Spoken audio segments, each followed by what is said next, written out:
गा 23थि UN academy निजे फरायसालि फोरबो आथिखालाव जों बेखौ उना फोरबो होननानै बुंनाय जाबाय।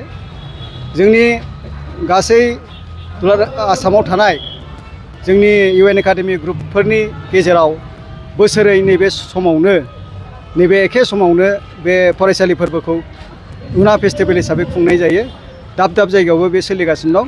दिनै नैबे क'क्राझाराव जोंनि नैबे उना फेस्टिवला थांनाय 3 नभेम्बरनिफ्राय जागायनानै दिनैहाय 8 नभेम्बर बेवहाय बियो जोबनानै थांसिगोन।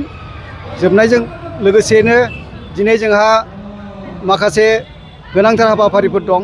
बेनो जाबाय फुंनि हाबाफारिनि गेजेराव नैबे कालचारेल रेली, जेराव फरायसाफ्रा जोंनि गासै डिग्री थाखोनिफ्राय ओरैहाय गाहाय थाखोसिमनि फरायसाफ्रा बेवहाय गाव गावनि रोंगौथिजों लोगोसे हारिमुनि माखासे गियानफोरखौ गावसिनि थानाय जे रोंगौथि एक्सपिरियेन्स बेखौ बिथांमोना देखायनो होननानै दिनै देखायदों, दिन्थिफुंदों आरो बियो गाहामै गाहामै जालांनायखौ आं नुनो मोनदों।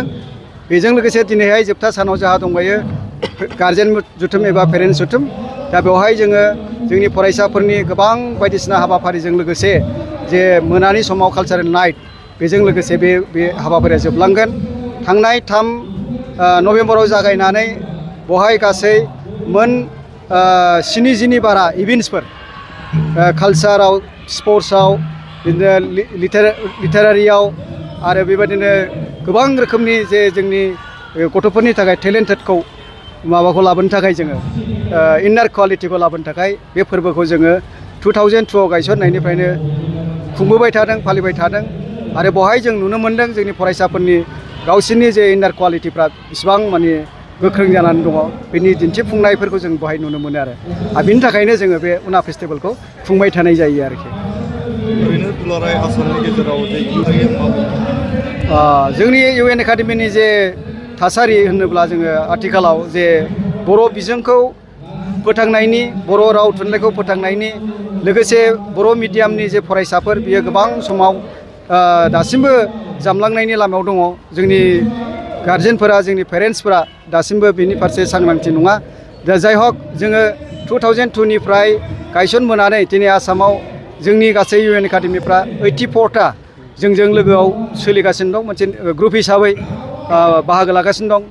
दा बिनि जे फरायसा सानखोनि जि अनजिमाखौ जों नायोब्ला जों नुगोन आथिखालाव गासै जोंनि UN एकाडेमीनि जे फरायसानि बिसाना 18,000नि एसे खम जानानै दं।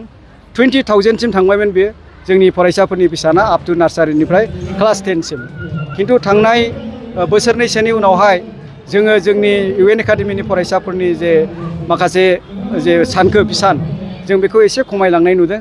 खमायलांनायनि खारनफोरखौ जों नायनायाव नुदों जे गोबां बर' बिजोंनिबो प्राइभेट फरायसालिफोर जाबाय। बेजों लोगोसे इंराजिनि जे प्राइभेट फरायसालिफोर बिसोरो गोबां जायगायावनो खुलिनायनि थाखाय बियो जानो हागौ। ओरैनो जों जुदि संख्याखौ नायोब्ला नुयो जे जोंनि अभारअल जे प्राइभेट बर' फरायसालियाव फरायनाय फरायसानि अनजिमाया आथिखालाव 22,000नि बारा दं।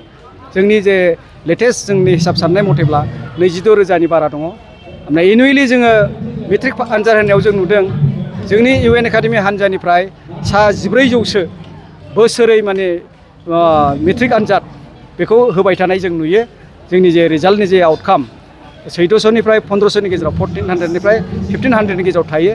बिदिनो जोङो अभारअल प्राइभेटफोरनि हिसाबखौ जों लानानै मोन्दों गासै 2300सो जोंनि प्राइभेट फरायसालिफोरनिफ्रायनो बर' मिडियामनिफ्राय जोङो मेट्रिक फाइनाल होलांनायखौ जों नोजोर मोनबाय थादों आरो जे थांनाय 2012निफ्राय बे बिसाना फ्राय एसे एनै आप डाउन जादोंब्लाबो बेहायनो सोलिगासिनो दं आरो दा बेफोर अभारअल जिनिसखौ नायोब्ला जों नुगोन जे जोंनि UN एकाडेमीनि बा बर' बिजोंनि जे फरायनाय फरायसानि अनजिमा बियो बांद्राय खमायलाङाखै। फारसेथिं जोंनि जे बर' बिजोंनिखौ हमथानानै लाखिनायाव प्राइभेट फरायसालिफोरनि जे रल बिफाव बेखौ जोङो जोबोद मख'जाथाव होननानै बुंनो सानो आरोखि। Thank you sir.